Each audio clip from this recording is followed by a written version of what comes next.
10,000 men at his feet, and Deborah went up with him. Now Heber the Kenite, which was of the children of Habab, the father-in-law of Moses, had severed himself from the Kenite and pitched his tent unto the plain of Zionan, which is by Kadesh. So Heber, he broke away from the Kenite, right? He wasn't with them anymore. Right. He separated himself, right? And he was the father-in-law of Moses, right? Go ahead. And they showed to Sisera that Barak, the son of Habanon, was gone up to Mount Tabor. Now Sisera got word that Barak was going up to a mountain called Tabor. So he said, hey, you know what? I can take him out there. Read. And Sisera gathered together all his chariots. There we go. Even 900 chariots of iron, and all the people that were with him from Harosheth of the Gentiles unto the river of Kishon. Still oppressing Israel. Still oppressing people, okay? Keep going. And Deborah said unto Barak, up, for this is the day in which the Most High God has delivered Sisera into thy hand. How does she know that? She's a prophetess. The Most High told her. The Most High told her. That's the only way she can know. That's the only way. Is this Dionne Warwick and her friends?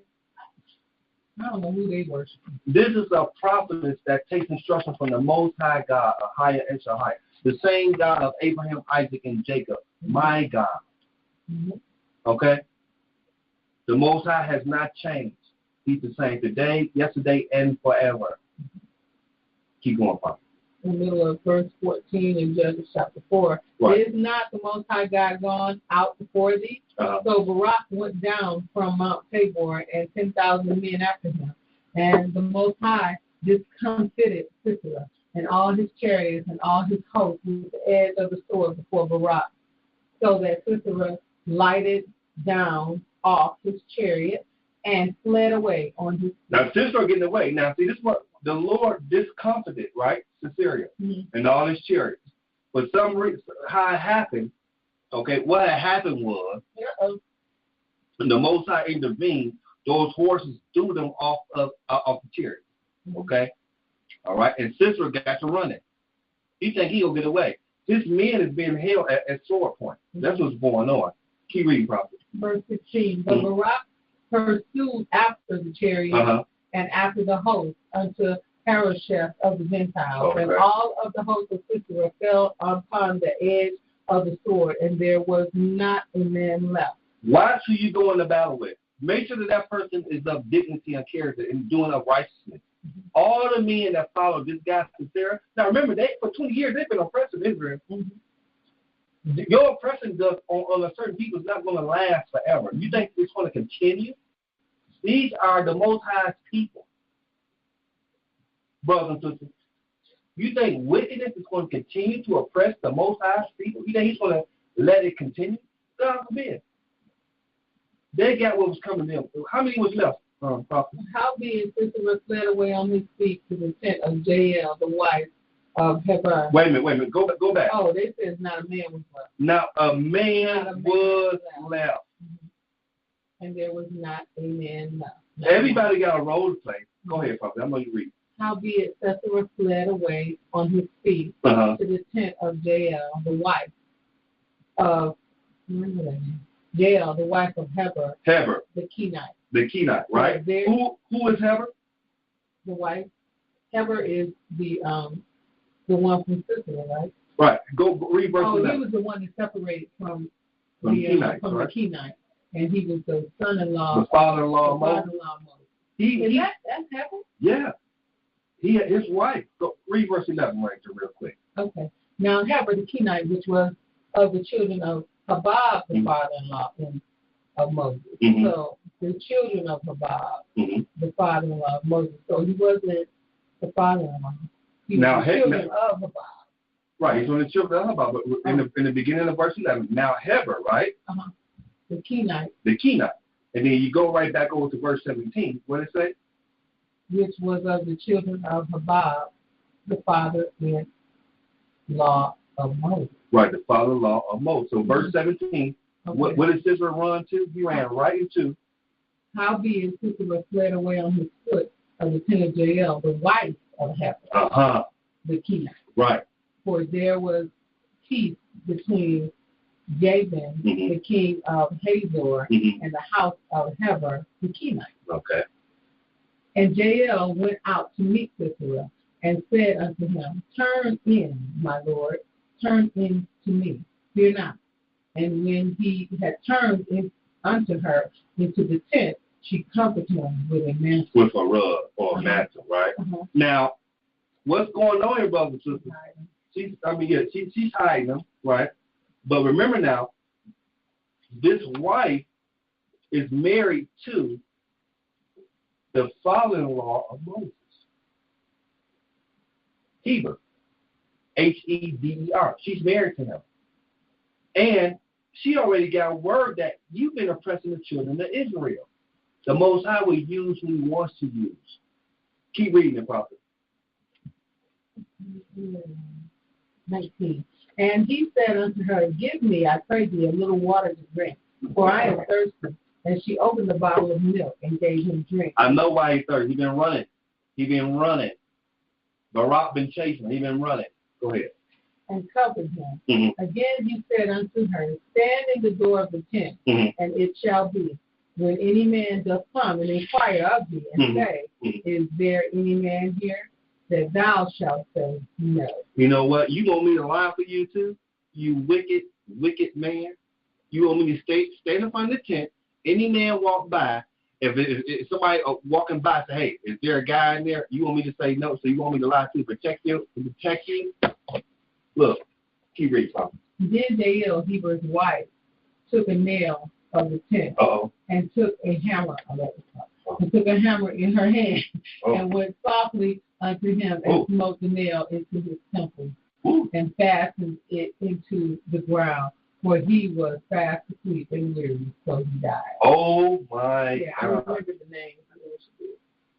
Oh my. Now, this lady, she had not been in the captivity of Israel here, right? But they were related to Moses and them. What are you messing with? She did what to this man? Then Jael, Heber's wife, took a nail of the tent and took a hammer in her hand and went softly unto him and smote the nail into his temple and fastened it into the ground. Look, brothers, we're bringing out the accuracy. And, we have to consider, too, when we think about it was fastened into the ground, remember, we didn't have Home Depot. The nails were not small. They were huge. They were not small. They were huge. They were more like stakes that we used to hammer in the ground for our tent. Because that's where she got it from, right? So it was supporting the tent. So you think about how long that is that she nailed it into the ground for his tent. Look, you know what? I can only imagine it. Folks, look. The word of the Most High is true. The prophecy of Deborah was what? Go over to verse 7 again. This is the prophecy. She told him. We're still in Judges 4. Yep, we're still in Judges 4. And I will draw unto thee to the river Kishon Sisera, the captain of Jabin's army, with his chariots and his multitudes, and I will deliver him into thine hand. Go ahead. And then down to verse 9. Sorry. And verse 9, and she said, I will surely go with thee, notwithstanding the journey that thou takest shall not be for thine honor. For thine honor. For the Lord, the Most High God, shall sell Sisera into the hand of a woman. Sale is delivered. He will be delivered into the hand of a woman. And Deborah arose and went with Barak to Kadesh. Now, we don't know how many days this took, but that was a prophecy that got fulfilled. Well, I believe, and I'm still, you have to keep in mind the setting and the context of this, and we understand it because the Most High, as you always tell us, Elder, he works in patterns. And because they had been taken into captive, women, who else was there? Who else were in position high enough to take it down but their women? Because the men were out in the field somewhere being slaves. And they always take your women and violate them. So who are the ones? Who would it be? That's why we played that Wonder Woman theme, brothers. We got some Wonder Woman. We had Wonder Women in the plantation that protected us, that made sure our bloodline make it to this day and time to be a testimony of the Most High. All praise is due to the Most High God for his wonder women. Thank you, Father. Keep reading, Prophet. Verse 22. Back down. Yeah, verse 22. And behold, as Barak pursued Sisera, Jael came out to meet him. Hey, how you doing? And said unto him, Come, and I will show thee the man whom thou seekest. And when he came into her tent, behold, Sisera lay dead. Now, how she know it was him? How did she look? She went and said, look, what she say to him? Come, and I will show thee the man whom thou seekest. And when he came into her tent, behold, Sisera lay dead. He was surprised. And he already did the job. And the nail was in his temple. The nail was in his what? In his temple. So the Most High God subdued on that day David, the king of Canaan, before the children of Israel. And the hand of the children of Israel prospered and prevailed against David, the king of Canaan, until they had destroyed David, king of Canaan. So that's what's going to happen now, brothers. When we prevail, we are going to prosper. The kingdom's going to come back. We're going to prosper. Our kingdom's coming back. We're going to prosper. The women step up when they strip our men, and that's what they do. They tear up the family. It's happening right now. They tear up the family, and they want to separate the men from the women. It's not that, women want, well, I don't know about some, I'll speak for myself. It's not that you want to usurp their position, but it's just the fact that they continue to violate our men, strip them down, separate them, put them into jail. We've been watching it over and over again. So who else is left to hold up the word? Exactly. You know what? Our bloodline will survive. Most High says that the children of Israel should be like the sand of the sea. It's going to continue. And it's so profound, too, because when we look, for those of us who have seen the wake up, that's why it's men. I rejoice in my spirit. That's why it's men. The bulk, you see men. Why? Because the Most High is gathering up. I'm gathering up my men. The fact that it'll be 144,000 of them with markings in their head is miraculous after looking at this over and over again. Let's go into chapter 5. Let's read a little bit here. It's so much to this, okay? We're not going to read the whole chapter 5, but we're going to highlight some points here. First of all, this is for identification. Remember when I said that we've been oppressed and it's always been about the same people, the same spirit? Read verse 1. Wait a minute. You know what? She's about to do the same thing that Miriam did. Judges chapter 5. Then sang Deborah and Barak, the son of Abinoam, on that day, saying, Praise ye the Lord. Praise ye the Lord. The Most High for the avenging of Israel. When the people willingly offered themselves. When the people willingly obeyed the Most High and his prophet and did what they were supposed to do. They started singing it. When we get victory, we're supposed to praise the Most High. Keep going, prophet. Hear, O ye kings, give ear, O ye princes. Even I will sing unto the Lord, the Most High. I will sing praise to the Most High God of Israel. Lord, when thou wentest out of Seir, when thou marchest out of the field of Edom, the earth trembled, and the heavens dropped. The clouds also dropped water. The mountains melted from before the Most High God, even that Sinai before the Most High God of Israel. In the days of Shemaiah, the son of Anna, in the days of Jael, the highways were unoccupied and the travelers walked through byways. The inhabitants of the villages ceased. They ceased in Israel until that I, Deborah, arose, that I arose a mother in Israel. They chose new gods. Then was war in the gates.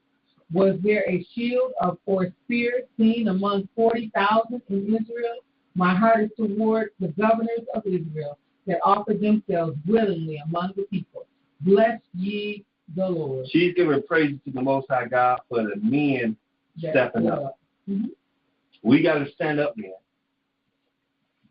We got to stand up and be what we were called to be. Kings and priests from the Most High God, higher Esther, higher.